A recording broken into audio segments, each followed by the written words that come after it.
Hello everyone, Chanakya study के इस YouTube channel पे आप सभी का स्वागत है।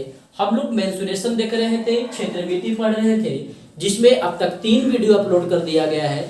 आज हम लोग कुछ और सवालों पार्ट 4 का वीडियो लेकर के आए हैं। तो पार्ट 4 का वीडियो देखने से पहले उन तीनों वीडियो को अच्छे से देख लीजिए, जिसका लिंक इस वीडियो के डिस्क्रिप्शन में दे दिया जाएगा। और उन्हीं सवालों को देख रहे हैं जो रेलवे ग्रुप डी का जो अपकमिंग एग्जाम है उसके लिए इम्पोर्टेंट है, और CV2 NTPC का जो एग्जाम मेंस वाला होगा CBT2 उसके लिए है, यानी रेलवे का ही एग्जाम को करवा रहे हैं। तो चलिए आगे जो कुछ सवाल बचा हुआ है और उसको देखते हैं हम लोग। तो क्वेश्चन देखिए, कहता है कि एक समांतर बहुभुज का क्षेत्रफल 92 वर्ग मीटर है तथा इसकी ऊंचाई 23 मीटर है, तो उसका आधार क्या होगा। समांतर चतुर्भुज है, यानी कि पैरेललोग्राम है।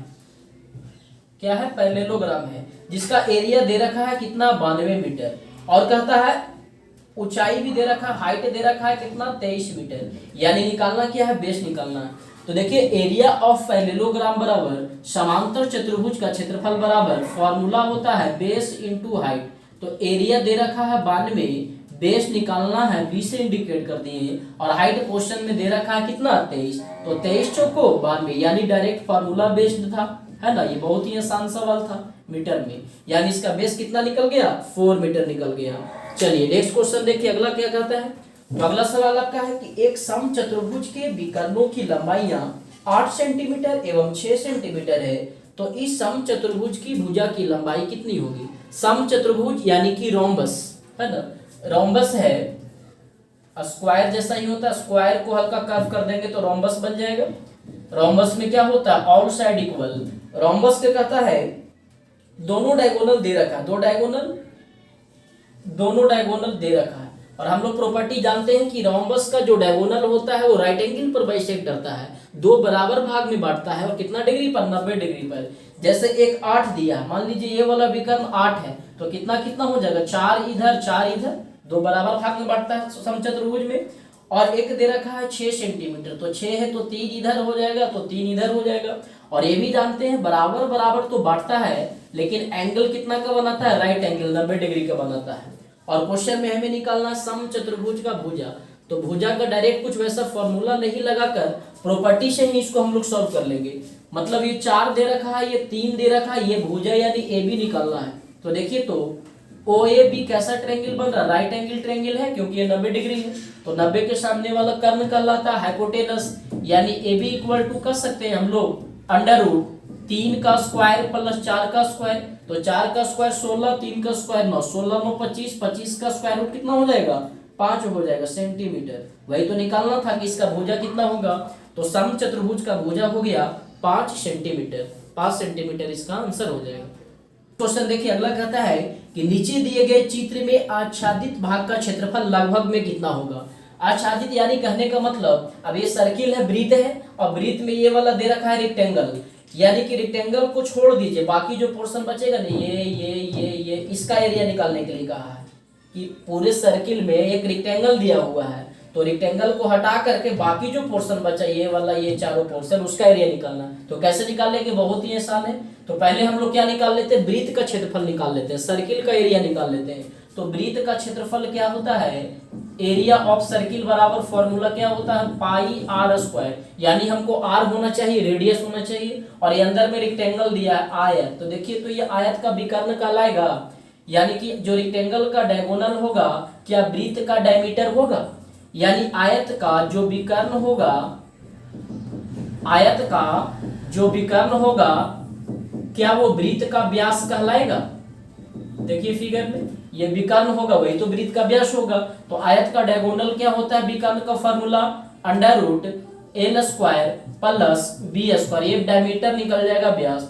8 का स्क्वायर 64, 6 का स्क्वायर 36, 64 और 36 100, यानी 100 का वर्गमूल कितना हो जाएगा, 10, यानी डायमीटर निकल गया 10 मीटर। तो डायमीटर 10 निकल गया, तो रेडियस कितना हो जाएगा, तो R इक्वल टू फॉर्मूला होता है D/2, यानी रेडियस निकल गया 5 मीटर। क्या आप इसका एरिया निकाल लेंगे, तो वृत्त का क्षेत्रफल पाई R स्क्वायर, तो 22/7 इंटू R कितना, 5, 5 का स्क्वायर, तो 5 5 25, और 25 को अब यहाँ 22 से इंटू कर लीजिए, तो 25 दूनी 50, 25 दूनी 50, यानी 550 ये आ गया 550/7 मीटर स्क्वायर सर्किल का एरिया निकल गया।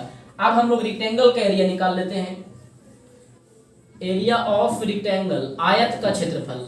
तो आयत का क्षेत्रफल का formula L into B. Length मालूम है हमारा कितना है 8 मीटर और ब्रेथ मालूम है कितना 6 मीटर। तो 8 छक 48 मीटर स्क्वायर।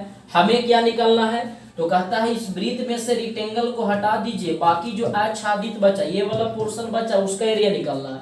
तो जो हमें निकालना है उसका एरिया के लिए सर्किल का एरिया वृत्त के क्षेत्रफल में से ये आयत के क्षेत्रफल को क्या करेंगे, घटा देंगे। तो 550/7 माइनस 48 भाग देकर घटा दीजिए या फिर गिन के घटाओ कीजिए। ये हो गया आपका 550 माइनस 8 सत्ते 56 और 7 को 28 और 5 33, 56 28 5 33 घटाएंगे तो 10 में से 6 जाएगा 4, 4 में से 3 जाएगा 1, 5 में से 3 214/7 भाग देंगे 7 × 21 0, 7 × 5 35, 7 सत्ते 49 30.57 लगभग में इस तरह से 30.57। देख लीजिए कौन ऑप्शन है इसमें, वही सही आंसर होगा 30.57। एग्जैक्ट तो वैसा कोई नहीं है, लेकिन ऑप्शन नंबर 20 में दिया है 30.6, तो 5 साथ है बढ़ा करके 1 लिख दिया है, यानी 30.6 मीटर स्क्वायर इसका एरिया हो जाएगा। तो देखिए इसमें कुछ नहीं करना था, वृत्त का क्षेत्रफल निकाल करके उसमें आयत का क्षेत्रफल घटा देंगे तो बचेगा जो बाकी पोर्शन का एरिया हो जाएगा। आयत वृत्त का क्षेत्रफल निकालने के लिए हमको त्रिज्या चाहिए, रेडियस, और रेडियस कैसे होगा, तो आयत का जो विकर्ण होगा वो वृत्त का क्या हो जाएगा, व्यास हो जाएगा। बिल्कुल फिगर से आप देख रहे हैं। नेक्स्ट क्वेश्चन देखिए, अगला कहता है कि दिए गए चित्र में आरेखित भाग का क्षेत्रफल क्या होगा। यहां भी फिगर बना दिया है और इसमें आपका बतलाना है कि इसका एरिया कितना होगा। देखिए कैसा है, तो ये सर्किल है, ये सर्किल दे रखा है और इसमें यहाँ पे ये त्रिज्यखंड है, ये इसका एंगल दे रखा है कितना, एंगल दे रखा है ये 45 डिग्री, ये एंगल 45 है। और हमें जो निकालना है इसका निकालना है, ये डॉटेड डॉटेड लाइन है ना, इसका एरिया निकालना है कि कितना होगा। तो चलिए देखते हैं और कुछ दिया है। और क्वेश्चन में डायमीटर दे रखा है 14 सेंटीमीटर, ये पूरा डायमीटर है 14, यानी रेडियस कितना हो जाएगा 14/2 यानी 7 हो जाएगा। रेडियस क्वेश्चन में 7 सेंटीमीटर, हाँ रेडियस 7 सेंटीमीटर, ये एंगल 45 डिग्री का दिया है। हमें निकालना रेखित भाग का क्षेत्रफल, इसका निकालना, ये डॉटेड लाइन है ना इसका निकालना। तो ये भी देखिए आसान है, कुछ नहीं, पूरा वृत्त का क्षेत्रफल निकाल लेंगे, सर्किल का एरिया निकाल करके जो त्रिज्यखंड बन रहा है ये पोर्शन ये वाला घटा देंगे तो बचेगा जो हो जाए। बहुत ही आसान है, केवल फॉर्मूला याद होना चाहिए। तो वृत्त का क्षेत्रफल क्या होता है, पाई आर स्क्वायर, पूरा का हो गया पाई आर स्क्वायर, माइनस ये त्रिज्यखंड बन रहा, तो त्रिज्यखंड का क्षेत्रफल क्या होता है θ/360 इंटू पाई आर स्क्वायर। तो सब बैठाइए, पाई का वैल्यू 22/7, आर स्क्वायर, आर कितना है 7, तो 7 इंटू 7 माइनस थीटा का वैल्यू कितना दिया है क्वेश्चन में 45 डिग्री बटा 360 इंटू पाई का वैल्यू 22/7, आर स्क्वायर, आर कितना है 7, सॉल्व कर देंगे, 7 से 7 कट गया, 22 सत्ते कितना हो गया 7 दूनी 14 1 15, 154 सेंटीमीटर स्क्वायर वृत्त का क्षेत्रफल हो गया। और ये त्रिज्यखंड का, तो काटिए, कटेगा ये 15 तिया 45, 15 दूनी 30, 15 चौको 60, 3 से 8, ये 8 बार में कट गया, ये 7 से 7 कट जाएगा 4, और ये 2 चौको 8, 11 दूनी 22, यानी कि ये हो गया 154।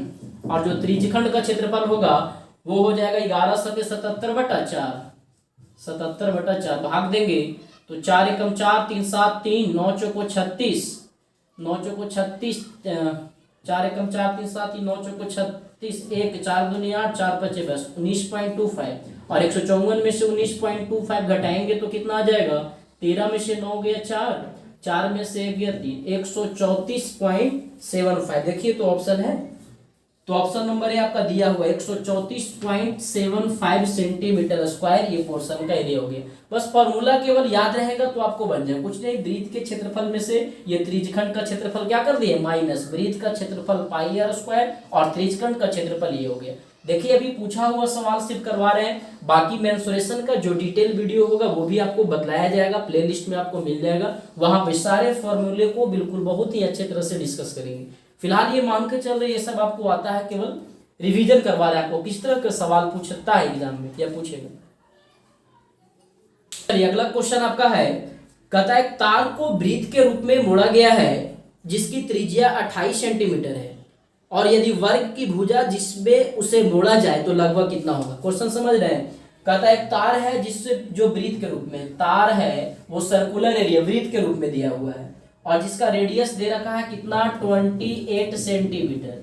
तो कहता है इस तार को यदि हम लोग वर्ग के रूप में मोड़ेंगे, स्क्वायर के शेप में मोड़ेंगे, इस तार को स्क्वायर रेक्टेंगल नहीं स्क्वायर के शेप में, एक सर्किल के फॉर्म में वायर है और उस वायर को कहता है यदि स्क्वायर के फॉर्म में वर्ग के रूप में मोड़ेंगे तो उस वर्ग का भुजा लगभग में कितना होगा। तो आप देखिए, आप तार जो है सर्किल के शेप में है, यानी कि तार का लंबाई क्या होगा, यही ना जितना कवर किया हुआ है गोलाकार रूप में, यानी कि बाउंड्री यानी क्या, इसका परिधि। तो वृत्त का परिधि निकालिए तो निकल जाएगा, तार का टोटल लंबाई कितना है वो निकल जाएगा, क्योंकि रेडियस दिया है केवल। तो वृत्त का परिधि area circumference of circle 2 pi r, तो 2 इंटू पाई का वैल्यू 22/7, आर हो गया कितना 28, 7 चौको 28, और ये 22 दूनी 44, 44 चौको 176 सेंटीमीटर, यानी वृत्त का परिधि कितना निकल गया 176 मीटर में है ना, सॉरी यूनिट क्या है सेंटीमीटर, यूनिट देख लीजिएगा सेंटीमीटर, तो सेंटीमीटर, यानी वृत्त का परिधि निकल गया कितना 176 सेंटीमीटर। यानी वृत्त का परिधि कहने का मतलब तार का टोटल लंबाई, उसी तार को ना गोलाकार बनाकर सर्किल के शेप में किया गया है, यानी कि जो वृत्त का परिधि होगा वही वर्ग का परिमाप होगा, क्योंकि तार का तो लेंथ वही है। उस तार को मोड़कर कभी सर्किल का रूप दे रहा है, तो कभी यहाँ पर मोड़ करके क्या दे दिया स्क्वायर का रूप दे दिया, या मान लीजिए कहता आयत भी बना देता है। तो ऑल केस में क्या होगा, इसका परिमाप और इसका परिमाप बराबर होगा, इसका परिमाप यानी परिधि, तो वृत्त का परिधि और वर्ग का परिमाप दोनों आपस में क्या हो जाएगा बराबर, क्योंकि उसी तार को मोड़कर बनाया जाता है। तार का लेंथ नहीं ना घट बढ़ रहा है, साइज बदल रहा, आकार बदल दे रहा है इसका, है ना।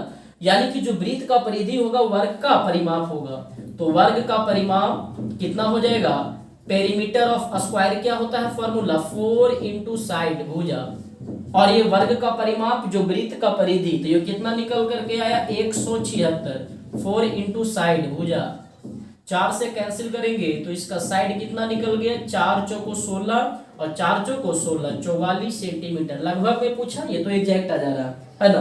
तो इसका आंसर हो जाएगा option number B 44 centimetre. Next question देखिए, अगला सवाल कहता है कि रोम्बस की प्रत्येक भुजा की माप 20 सेंटीमीटर है तथा इसका एक कर्ण वही कर्ण यानी विकर्ण डायगोनल 24 सेंटीमीटर है, तो इसका क्षेत्रफल लगभग कितना होगा।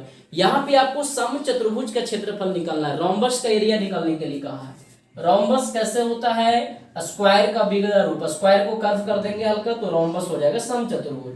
अब ये समचतुर्भुज का एक विकर्ण दे रखा है और उसका साइड दे रखा है, समचतुर्भुज का साइड कितना दिया है 20 सेंटीमीटर, और एक विकर्ण की लंबाई कितना दिया है 24 सेंटीमीटर। हम लोग जानते हैं कि जो समचतुर्भुज का विकर्ण होता है वो बाइसेक्ट करता है, दो बराबर भाग में बांटता है विकर्ण को, और कितना डिग्री पे 90 डिग्री पे।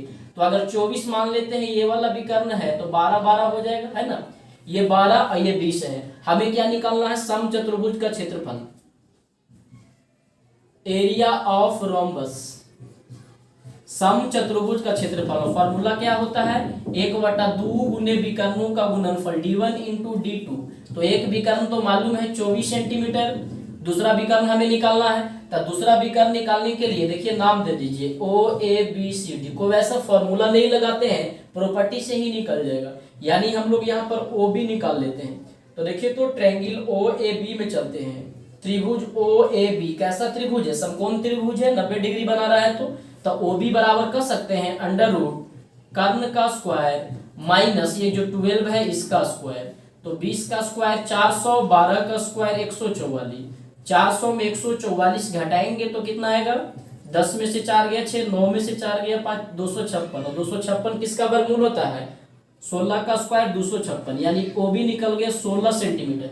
यानी कि जब ये 16 होगा तो ये भी 16 होगा, विकर्ण तो बराबर बराबर बांटता है, बराबर होता है, यानी D2 दूसरा विकर्ण कितना हो जाएगा 16 16 32 सेंटीमीटर। हमें क्या निकालना है इसका एरिया, तो हाफ इंटू D1 हो गया 24 सेंटीमीटर, D2 हो गया 32 सेंटीमीटर, 12 दूनी 24, यानी 32 को 12 से मल्टीप्लाई कर दीजिए, जो आएगा वो आपका आंसर हो जाएगा। तो कितना आ जाएगा 384, यानी कि जो रोम्बस का एरिया होगा 384 सेंटीमीटर स्क्वायर होगा। ऑप्शन नंबर सी इसका सही आंसर हो जाएगा। चलिए अगला सवाल देखिए, कहता है कि अगर दो वृत्तों के क्षेत्रफल का अनुपात 4:9 है, दो वृत्त है, दोनों का एरिया यानी कि क्षेत्रफल का रेशियो 4 और 9 दे रखा है, तो कहता है उसकी परिधि का रेशियो कितना होगा, सरकमफेरेंस का रेशियो क्या होगा। तो देखिए वृत्त है, अब वृत्त का क्षेत्रफल बराबर क्या होता है, फार्मूला, वृत्त का जो एरिया होता है वो पाई आर स्क्वायर होता है, वृत्त का परिधि क्या होता है, सरकमफेरेंस जो होता है वो 2 पाई आर होता है ना, और ये क्षेत्रफल दे रखा है। अब क्षेत्रफल यानी कि पाई आर स्क्वायर दे रखा है, अनुपात है ना, पाई तो कांस्टेंट है, पाई पाई कटेगा ही, आर स्क्वायर दे रखा है, यानी कि त्रिज्या को वर्ग करेंगे, जब त्रिज्या का जब स्क्वायर करेंगे तो आपका क्षेत्रफल निकल जाएगा। कहने का मतलब यदि दो वृत्त का त्रिज्या का रेशियो दे देता, मान लीजिए 4 और 5 दे देता कि दो वृत्त हैं, दोनों को त्रिज्या का अनुपात रेडियस का अनुपात इतना है, तो बताइए एरिया का अनुपात क्या होगा क्षेत्रफल का। तो जब दो वृत्त का त्रिज्या का अनुपात 4-5 है तो क्षेत्रफल क्या होगा, पाई आर स्क्वायर, तो पाई लिखेंगे यहाँ और 4 का स्क्वायर करेंगे क्योंकि रेडियस 4 है, फिर यहाँ पाई लिखेंगे और R2 5 का स्क्वायर करेंगे, तो पाई यहाँ भी तो अनुपात करेंगे तो पाई से पाई कट जाएगा, तो पाई को लिखे या ना लिखे तो दोनों में आएगा ना। कहने का मतलब केवल त्रिज्या का ही स्क्वायर कर दीजिए तो वही क्षेत्रफल का क्या हो जाएगा, अनुपात हो जाएगा। तो 4 का स्क्वायर 16, 5 का स्क्वायर 25, तो रेशियो कितना हो गया 16:25। जब त्रिज्या दिया था तो स्क्वायर कर दिया, एरिया निकल गया। अब इसी को आप कह सकते हैं कि जब एरिया दे देगा आपको तो इसी का अगर स्क्वायर किए तो एरिया निकला, और एरिया को अगर अंडर रूट कर देंगे तो क्या त्रिज्या नहीं निकल जाएगा। जैसे 16 तो 16 के रूट कर देते हैं, तो 16 का वर्गमूल 4 और 25 का वर्गमूल 5, यानी क्षेत्रफल का वर्गमूल कर देंगे, रूट कर देंगे तो त्रिज्या निकल जाएगा, और त्रिज्या का रूट कर देंगे तो क्या निकल जाएगा, एरिया निकल जाएगा। वैसे ही यदि परिधि निकालने का है, सरकमफेरेंस निकालने का है, तो वृत्त का परिधि का फार्मूला क्या होता है 2 पाई आर, तो 2 पाई यहाँ भी लिखेंगे और आर लिखेंगे ये 4, वैसे ही 2 पाई यहाँ भी लिखेंगे और आर लिखेंगे 5, तो 2 पाई इसमें 2 पाई इसमें, तो 2 पाई से 2 पाई तो कट ही ना जाएगा। मतलब जो त्रिज्या का अनुपात होगा क्या वही परिधि के अनुपात होगा, तो क्या उतना डिटेल हम लोग करने जाएंगे, डायरेक्ट नहीं कहेंगे कि जब दो त्रिज्या का अनुपात दिया हुआ है तो जो त्रिज्या का ही रेशियो होता है वही परिधि का अनुपात होता है। 2 पाई से तो 2 पाई कटेगा ना, देखिएगा जो वैल्यू घटे बढ़ेगा वो वेरिएबल के कारण, रेडियस के कारण ना, ये 2 पाई तो कांस्टेंट वैल्यू है, दोनों में होगा तो कट जाएगा। मतलब यहाँ से डायरेक्ट कह सकते हैं कि दो वृत्त का यदि त्रिज्या का अनुपात दिया हुआ है तो जो त्रिज्या का अनुपात होता है वही परिधि का अनुपात होता है। अगर त्रिज्या का अनुपात 4-5 पूछेगा, परिधि का अनुपात तो बनाने नहीं जाएंगे, डायरेक्ट कहेंगे 4-5 क्योंकि वो तो कट जा रहा है 2 पाई से 2 पाई। वैसे ही अगर त्रिज्या दे दे, व्यास का अनुपात पूछे तो व्यास निकालने के लिए क्या करेंगे, त्रिज्या में 2 से गुना करेंगे तो व्यास निकल जाएगा। r बराबर d/2 होता है ना, त्रिज्या निकालने के लिए व्यास को 2 से भागा देते हैं और व्यास निकालने के लिए त्रिज्या में 2 से गुना करते हैं। तो जब त्रिज्या 4-5 है, अगर 2 से गुना भी करेंगे तो 2 × 4, यहाँ भी 2 × 5, तो 2 से 2 तो फिर कट जाएगा। यानी कि जो अनुपात त्रिज्या का होगा वही अनुपात व्यास का होगा और वही अनुपात परिधि का होगा। 3 चीज, इससे आपके एग्जाम में टाइम बचेगा, कंफ्यूजन नहीं है, स्पष्ट भी है। जो अनुपात रेडियस का वही होगा क्या, डायमीटर का।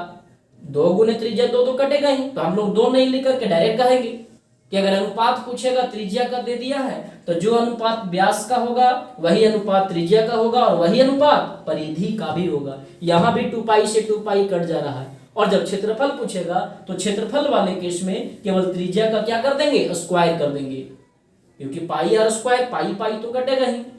यहाँ से 2-3 चीज क्लियर हुआ कि अगर त्रिज्या का अनुपात मालूम तो वृत्त के परिधि का अनुपात भी वही होगा, वृत्त के व्यास का अनुपात भी वही होगा। यदि कह दे कि वृत्त का व्यास का अनुपात, ये जो त्रिज्या है वो कह दे व्यास, कि वृत्त के व्यास का अनुपात 4-5 है, तो बताइए कि उसके क्षेत्रफल का अनुपात क्या होगा। तो क्षेत्रफल निकालने के लिए तो त्रिज्या चाहिए, और हम लोग अनुपात में जान रहे हैं कि जो अनुपात त्रिज्या का वही अनुपात व्यास का, यानी व्यास है तो फिर भी त्रिज्या का ही काम करेगा, तो डायरेक्ट व्यास का ही स्क्वायर कर देंगे। त्रिज्या व्यास परिधि दोनों का रेशियो बराबर और क्षेत्रफल कहेगा तो उसका स्क्वायर कर देंगे। यानी यहाँ पर 2 का क्षेत्रफल दिया था 4/9 और यहाँ परिधि पूछा, तो जो अनुपात त्रिज्या का वही व्यास का वही परिधि का, तो हम लोग त्रिज्या ही निकालते हैं। तो त्रिज्या निकालने के लिए क्या करेंगे, क्षेत्रफल का अंडर रूट करेंगे। तो 4 का वर्गमूल 2 और 9 का वर्गमूल 3, तो त्रिज्या का अनुपात 2/3, तो व्यास का अनुपात भी तो 2/3 और परिधि का भी अनुपात तो 2/3। तो अगर ऐसे समझेंगे तो ज्यादा कैलकुलेशन आपको नहीं करना पड़ेगा, टफ नहीं जाएगा, डायरेक्ट सोच लेंगे। ऐसा क्वेश्चन को माइंड में भी बना लेंगे क्या, कि जो रेशियो त्रिज्या का वही व्यास का वही परिधि का, और एरिया निकालना तो केवल वर्ग कर दीजिए, है ना। तो चलिए यहीं तक रहने देते हैं आज। आप लोग कमेंट करके बताइए वीडियो कैसा लगा, समझ में आया कि नहीं। वीडियो को लाइक कीजिए, शेयर कीजिए, सब्सक्राइब कीजिए। Thank you.